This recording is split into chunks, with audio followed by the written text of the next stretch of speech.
누구나 인생에 한 번은 건물주가 되어야 한다. 맥밀런입니다. 그러니까 제가 항상 이제 신축 사업을 얘기하고 강의하거나 또는 뭐 많은 분들하고 컨설팅을 하거나 이런 대화를 할 때 항상 서울의 핵심 지역에 신축을 해야 된다라는 부분에 대한 말씀을 많이 드려요. 그래서 왜 서울의 핵심 지역에 신축을 해야 되냐라는 부분을 오늘 좀 다뤄보려고 하는데요. 서울의 핵심 지역에 신축을 해야, 특히 이제 역세권에 신축을 해야 되는 큰 이유 중에 첫 번째는 풍부한 수요입니다. 아무래도 여기서 멀거나 또는 서울의 핵심 지역이 아닌 비핵심 지역에 신축을 해야 되면 월 현금물에 대한 수익성이 되게 높아져요. 그렇지만 그거는 만실일 때의 기준이고 공실이 생기기 시작하면 사실은 수익률이 쭉쭉쭉 빠지거든요. 그래서 경기권이라든지 많은 지역에 보면 공실이 너무 힘들어서 거의 월 수익률이 20% 30% 달하는데 실제로 보면 거의 뭐 50% 60%가 공실이 돼서 겨우 반 정도도 못 되게 채워서 이루어지고 거기에 대해서 스트레스를 되게 많이 받는 분들이 많은데, 서울의 핵심 지역에는 계속적으로 사람이 몰려들고 있고 그 몰려드는 어떤 수요에 따라서 계속적으로 공실이 한 번도 없어요. 제가 10년 정도 전부터 신축 사업을 진행해서 고가 빌딩을 신축해서 임대를 맞춰 봤는데 공실이 하나도 없습니다. 계약이 만료돼서 세입자가 계약을 했는데 들어오는 데에 어떤 시차를 통해서 뭐 1, 2주 비거나 한두 달 비는 부분이 있지만 그 이외의 공실은 전혀 없다라는 부분이 신축 사업을 또는 어떤 고가 빌딩의 임대 사업을 정말 안정적으로 할 수 있는 매력이 있다고 생각을 하고 있고요. 두 번째는 서울의 어떤 재개발 방향입니다. 오세훈 시장 또는 이제 서울시의 어떤 개발 방향은 뭐냐면, 사실은 경기도 같은 경우나 어떤 지방 같은 경우는 구도심이 있다면 구도심에 대한 개발도 있지만 그 옆쪽에 땅이 많다 보니까 새로운 도시를 만들어요. 그러니까 지방 같은 경우는 혁신도시라고 하고 경기도권 같은 경우는 3기 신도시, 4기 신도시라는 신도시를 새롭게 만들어서 농가 밭을 다시 아파트나 대단지, 주거단지로 바꾸고 있는데 서울은 그럴 수 없죠. 왜냐하면 서울은 서울의 행정구역이 정해져 있고 이미 개발이 완료되어 있어서 빈 땅이 없어요. 그린벨트를 해제하지 않고서는 빈 땅이 없기 때문에 서울의 재개발 또는 재건축, 어떤 도시 개발의 방향은 역세권의 고밀 개발이에요. 역세권의 고밀 개발이라는 거는 뭐냐면 역 주변에 노후된 주택지를 개발을 해서 대단지 아파트를 만든다든지 대단지 상업시설을 만들어서 도시재생 사업을 하고 사람들이 거기 몰려들게 만들거든요. 근데 핵심 지역이라는 게 아까 말씀드린 것처럼 역세권이잖아요.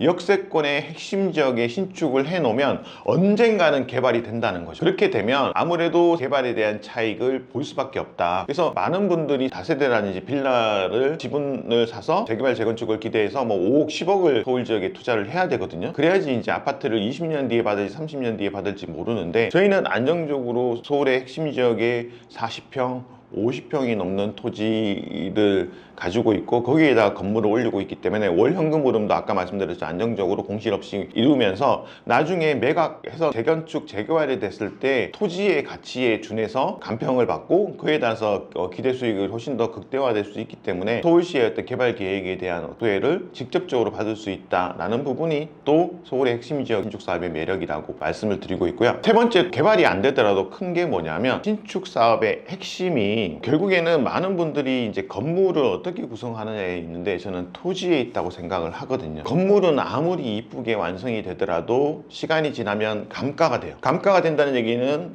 건물의 가치는 하락을 하죠. 그러면 건물의 가치를 하락하는 부분을 상쇄시켜서 전체적인 꼬마 빌딩 또는 자산의 가치를 방어하는 게 결국에는 토지 가치의 상승이거든요. 아파트를 들어서도 아파트 재개발 재건축 같은 경우도 건물 껍데기는 30년 40년 돼서 거의 제로에 수렴하는데 결국에는 그 밑에 토지의 가치가 크기 때문에 재개발 재건축의 어떤 수혜를 받을 수 있는 부분이고, 그런 부분이 지가 상승이라든지 가치 상승으로 이루어진다고 저는 생각을 하고 있습니다. 그래서 서울의 핵심 지역 같은 경우는 사실은 건물을 지어놨을 때 건물의 가치의 하락보다는 토지의 가치의 상승이 훨씬 더 높은 지역이 많아요. 예를 들면 제가 선호하는 강남 3구, 강남구, 서초구, 송파구, 그리고 마용성, 마포구, 용산구, 뭐 성동구라든지 이런 지역 위주로 제가 개발하고 공급하고 있다 그러면 수요도 받쳐줄 뿐도 아니라 지가 상승이 꾸준히 이루어지고 있기 때문에 이런 부분에 대해서 어떤 가치 하락을 방어하고 추가적인 추가 수익을 받을 수 있기 때문에, 정리를 하자면 신축 사업이라든지 이런 부분에서 월세가 얼마나 받는 받냐, 월 현금으로 받냐라는 부분에서 지난번에 말씀드린 것처럼 30억 수익을 얻으신 분들은 서울의 핵심 지역에 했기 때문에 그렇게 얻었습니다.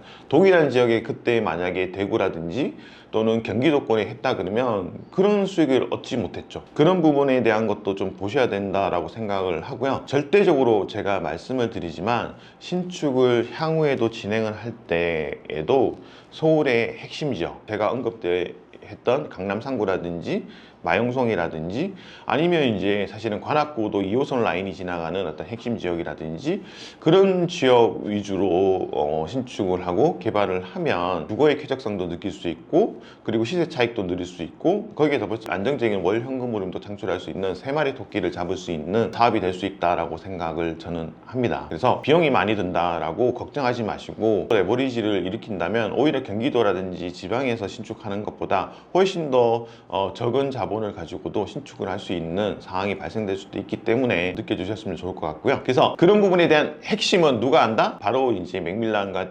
공존에서 알고 있는 부분이니까요. 저희를 컨택해서 저희랑 같이 얘기하고 저희 수업도 듣고 해보시면 세계관이라든지 가치관에 대해서 좀 더 이해를 하실 수 있고 좀 더 안정적이고 성공적인 신축 사업을 진행할 수 있을 거라고 저는 생각합니다. 오늘은 좀 많이 말씀을 드렸는데요. 우리가 왜 핵심 지역에 신축을 해야 되냐에 대한 이유를 좀 말씀을 드렸고요. 그 부분에 대해서 꼭 명심하시고요. 앞으로도 좋은 말씀 많이 드릴 테니까 구독, 좋아요 꼭 부탁드리겠습니다. 감사합니다.